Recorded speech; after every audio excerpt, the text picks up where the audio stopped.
ini sedikit meluruskan saja. Iya, jadi Sebentar Bang, meluruskan saja. Meluruskan saja kan.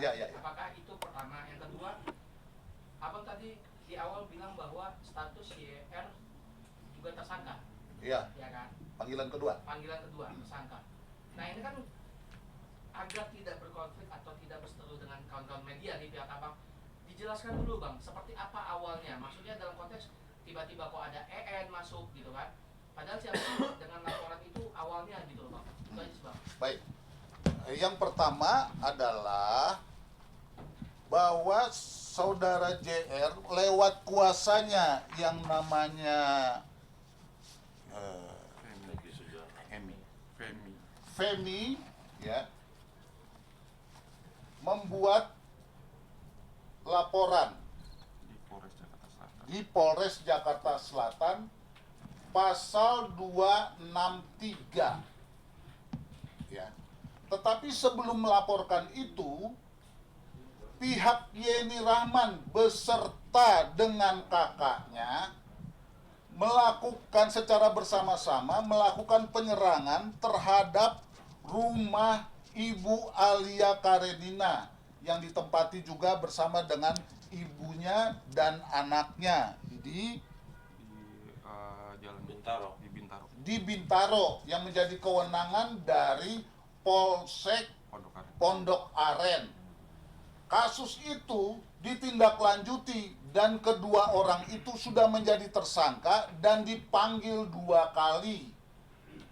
Ya, sudah menjadi tersangka. Dari situlah Pak Egy ditunjuk sebagai pengacaranya dan mengajukan RJ. Ya, tanggal 7 Oktober. Berdasarkan itulah kami merespon bahwa hari Selasa akan ada pertemuan RJ. Akan tetapi yang terjadi adalah seolah-olah kami yang mengajukan RJ, tapi entah bagaimanapun keinginan seperti itu kita mau respon balik. Tetapi waktu kita tindak lanjuti, seolah-olah kami mengarang bahwa nggak ada RJ. Ya, malah ditambah-tambah melakukan melakukan konferensi pers. Pak Egy-nya sendiri nggak muncul. Yang tiba-tiba muncul ada pengacara baru yang namanya Neti. Ya. Nah, ini yang menurut saya juga jadi menjadi tidak jelas begitu ya. Nah, ternyata pada waktu perkembangan RJ ini dibilang tidak jadi, muncul Neti yang mengatakan bahwa Yeni Rahman mendapatkan sebuah handphone ya milik suaminya yang isinya kemudian diunggah menjadi bahan konferensi pers bahwa telah terjadi perselingkuhan bla bla bla bla bla bla bla bla. Ya, itu yang terjadi. Padahal Bapak Supra merasa kehilangan handphone itu. Ya. Dan isinya ternyata dimunculkan ke media massa. Bukan cuma, saya lihat bukan cuma narasi yang diciptakan itu perselingkuhan, bahkan juga seolah-olah terjadi perzinahan. Ya. Nah, tindakan-tindakan seperti inilah yang menurut klien kami tidak bagus dan tidak baik, karena mulai membangun solidaritas dengan mengundang teman-teman berdasarkan bahan yang melanggar hukum. Melanggar hukum dong. Handphone pribadi dari suaminya diambil tanpa sepengetahuan suaminya, dibawa ke counter, isinya kemudian disebarkan begitu saja. Setelah itu baru dia membuat laporan. Itu kan namanya membangun solidaritas dengan cara yang salah, dengan melibatkan teman-teman kan. Kemudian mulailah diundang sekarang beberapa teman untuk mengangkat seolah-olah dia perempuan yang terzolimi. Padahal dia adalah seorang istri yang mengumbar-umbar persoalan rumah tangganya. Dan ternyata bahan yang disebarkan adalah bahan yang melawan hukum. Dan ini bisa menempatkan teman-teman yang memberitakan neti itu di dalam acara itu bisa juga jadi ikut terlibat persoalan hukum ini karena didasarkan pada sumber yang melanggar hukum. Nah, ini yang kita tidak mau, makanya posisinya sekarang kita ambil langkah hukum sajalah, gitulah. Oke, Bang, meluruskan saja, Bang. Ya. Pak Supra sama Bu Alia Karenina ini apakah ada hubungan pertemanan, bisnis atau seperti apa? Meluruskan saja, Ya. biar tidak terjadi polemik seperti itu. Baik, ya. Hubungan perkawinan. Siri. Soal siri, soal enggak, perkawinan yang sah secara hukum. Nah, Berarti Pak Supra sudah menceraikan Yeni Rahman? saya nggak tahu Anda bertanya begitu, padahal Anda nulis, kan Anda tahu waktu Anda wawancara dengan Yeni Rahman belum cerai. Jadi jangan, teman-teman, saya ini mengerti loh. Saya kan puluhan tahun berhubungan dengan teman-teman, ya kan, pertanyaan-pertanyaan seperti itu jangan memancing lah. Ya, seolah-olah loh, kan udah terungkap secara jelas, bukan saya yang ngungkapin. Dia sama pengacaranya kan ngungkapin di mana posisi hukumnya. Jadi pertanyaan-pertanyaan seolah-olah netral dan naif kayak gitu, janganlah, karena kami sudah mengambil langkah hukum, Bos. Jadi kita jangan diadu-adu. Ya, karena ini persoalan privasi, bahkan tadi kolega saya bilang ini persoalan gibah jadinya. Ya, jangan dong. Ini ada soal-soal yang sifatnya pribadi yang teman-teman dibawa-bawa dan dijorok-jorokin. Jangan sampai begitu dong. Saya nggak mau tuh. Ya, apalagi ini menyangkut nama baik keluarga di mana itu ada istri dan anak-anak. Kalau Yeni Rahman tidak memperhitungkan itu dengan mengumbar-ngumbar aib keluarganya, silakan saja. Tapi jangan bawa teman-teman saya dong di media dengan mengumbar berita berdasarkan hasil dari yang melawan hukum. Saya nggak mau, ya, kira-kira begitu kalau mau meluruskannya. Sekali lagi, sejak awal kami merespon untuk RJ, Restoratif Justice. Oke, berarti membantah bahwa permintaan RJ itu dari Pak Supra ya? Membantah ya? Bukan. Permintaan awal, jadi gini, saya luruskan. Permintaan awal RJ itu dari pihaknya Ibu JR melalui kuasa hukumnya Pak Egy Sujana Melalui surat resmi, oke, ke Polsek. ke Polsek. Pada saat status saudara JR adalah tersangka, masukinlah surat ke situ. Nah, pihak penyidik memberikan informasi kepada klien kami, disambutlah baik, karena lagi-lagi ini jadinya nanti persoalan gibah, bukan penegakan hukum. Seolah-olah ini adalah penegakan hukum, tapi endingnya lebih banyak gibahnya, lebih banyak mudorotnya lah daripada manfaatnya kalau ini ditempuh secara jalur hukum. Nah, kita sambut itu. Terjadilah komunikasi hari Selasa kemarin. Tanggalnya saya lupa, tapi mungkin 1 bulan yang lalu lah, itu yang waktu konferensi pers pertama dari kami itu gagal. Bahkan kuasa hukumnya bilang tidak ada restoratif justice, ya kan? Kami masih diam. Besoknya konferensi pers membuka aib suaminya sendiri yang datanya dari handphone suaminya sendiri yang diambil tanpa pengetahuan suami. Oke? Kami masih diam. Yang ketiga, melaporkan sang suami dengan tuduhan perselingkuhan. Walaupun sebenarnya di KUHP sendiri nggak ada sih perselingkuhan, adanya perzinahan. Kasar kan, tapi memang itu namanya perzinahan. Setelah melaporkan, melakukan konferensi pers. Tapi sebelum itu sudah konferensi pers dulu, Pak. Memperlihatkan foto-foto yang menurut itu konsumsi pribadi jadi konsumsi publik. Senonoh dan tidak senonoh itu perspektif ya, gitu kan.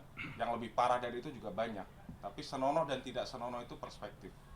Tapi bagi klien kami itu hal yang tidak etis atau tidak senonoh. Menggunakan cara-cara yang menurut kami kurang etis lah. Nah, yang jadi pertanyaan sekarang, apakah dalam hukum perkawinan, hukum agama, seorang istri berhak melakukan itu, sah melakukan itu, pantas melakukan itu, karena sudah ada rules-nya. Kalau nikah secara Islam, di buku nikah, di bagian belakang, tolong dibaca. Apabila saya merasa disakiti oleh suami saya, baik fisik maupun ini, saya akan gugat ke pengadilan agama. Apakah dia seorang artis yang menurut pergaulan dia mungkin itu satu hal yang lumrah? Kita harus menjaga dong adat-adat ketimuran. Kan susah kalau misalkan jadi satu hal yang wajar ketika mengumbar aib. Nah, jadi kronologisnya seperti itu, bahwa kami selama ini pengen menyelesaikan masalah ini secara baik, secara kekeluargaan, melalui mekanisme hukum yang benar. Tapi sambutannya begini. Ya, ada lagi? Sedikit aja Bang, mungkin Dari mana Mas? saya Gio dari kumparan.com. Oke. Mau tanya mungkin pernikahan itu sendiri terjadinya kapan? Karena kan bisa jadi ini hanya miskomunikasi bahwa si Ibu JR ini nggak tahu ada pernikahan, jadi menyebut adanya perselingkuhan. Ya. Jadi kan intinya bukan ada perselingkuhan, tapi bahwa mereka berdua sudah dalam status pernikahan kan? Mungkin boleh dijelaskan sedikit Bang? Kalau dalam status pernikahannya nanti ada waktunya kami akan menyampaikan itu tadi, ranah privat itu tadi, karena kami juga harus menghormati privasi dari klien kami, gitu kan. Selain itu, bicara masalah miskomunikasi atau segala macam, sebenarnya sudah ada kuasa hukum yang bisa memfasilitasi itu, tapi itu tidak disambut oleh pihak JR sendiri, gitu kan. Malah dia bikin laporan, padahal kan cukup dengan pembelajaran yang di Pondok Aren bahwa dia sudah jadi tersangka 2 kali. Seharusnya surat ini ditindaklanjuti dong, orang dia yang minta, bukan kita yang minta. Jadi kami belum bisa menjelaskan karena kami harus menghormati juga privasi klien kami terkait teknis. Kapan mereka menikah, di mana mereka menikah, kenapa mereka bisa menikah, itu biarkan menjadi ranah privasi klien kami, dan kami tidak mempunyai kewenangan, saat ini belum dikasih kewenangan untuk membuka itu. Hanya yang kami buka di sini adalah respon kami terhadap pemberitaan-pemberitaan dan terhadap laporan yang ada di Polda soal 284 dan laporan yang ada di Polres Jakarta Selatan. Gitu. Tapi JR tahu Bang, simpelnya JR tahu pernikahan itu apa? Wah, kami tidak tahu itu. Nah, saya mau jawab soal miskomunikasi. Aneh, karena polisi membantu bersama dengan kami berkomunikasi dengan baik. Makanya tadi saya bilang ada jawab-menjawab, surat menyurat. Tapi pertanyaannya, kenapa tiba-tiba ada konferensi pers dengan mengumbar isi handphone dari suaminya itu yang ternyata diambil secara melawan hukum? Itu kan yang justru jadi saya heran gitu loh. Kalau dibilang miskomunikasi, bagaimana miskomunikasi? Orang dia dengan sangat terbuka, ya, bukan cuma melayani teman-teman media ini, tapi juga melayani podcast pribadi, ya, dengan mengumbar begitu saja seluruh apa yang terjadi di dalam keluarganya. Dan klien kami kan melihat betul dan mengamati pemberitaan itu kan. Apalagi pada waktu Maya Estianti bertanya kenapa nggak gugat perceraian aja. Lah, nah itu yang supaya kita meletakkan ini secara benar, dan saya juga nggak mau menyalahkan teman-teman media, ya, karena itu kami mengambil langkah hukum, tapi kita mau berkomunikasi, ya. Tentu sekarang berpulang pada Ibu Neti, kemudian Yeni Rahman, kemudian bagaimana juga teman counter itu, ya, dalam hal ini sebagai orang yang nanti menjadi terperiksa untuk menjelaskan kenapa bisa handphone pribadi yang begitu canggih, ya, bisa keluar datanya. Malah ada pertanyaannya, data itu data yang benar atau enggak? Apakah itu sudah dimasukkan juga dengan data-data yang tidak benar? Karena kan terus terang saja, handphone itu masih di tangannya Ibu Yeni Rahman, ya. Jadi ini yang kami mau hindari, polemik-polemik yang justru malah memperkeruh keadaan dan menjatuhkan harga diri dan nama baik klien kami yang dia mau terus menjaga itu, terutama yang menyangkut soal ibunya dan anak-anak yang menjadi concern dari keluarga besar ini. Kira-kira begitu, ya. Oke ya. Terima kasih ya, Terima kasih. teman-teman ya. Selamat malam ya. Sekali lagi saya minta maaf soal keterlambatan itu. Bang, foto laporannya bang dinaikin bang dia. Oh iya. Ini, Tutup aja alamatnya. oh alamat, Alamat klien. oh iya. Iya. Step lagi. Ya. Gini. Naik bang. Ya, kanan dulu. Taruh dulu. Kanan. Oke bang, sini bang. Atas dong. Oke ya. Oke. Lagi bang. Satu doang. Satu doang apa ada orang? Dua Dua, yang satu yang kanan Mabes, yang kiri Polda. Oh yang Polda tuh. Taruh bang, tahan bang. Jangan lihat. Tuh. Cek aja. Tes.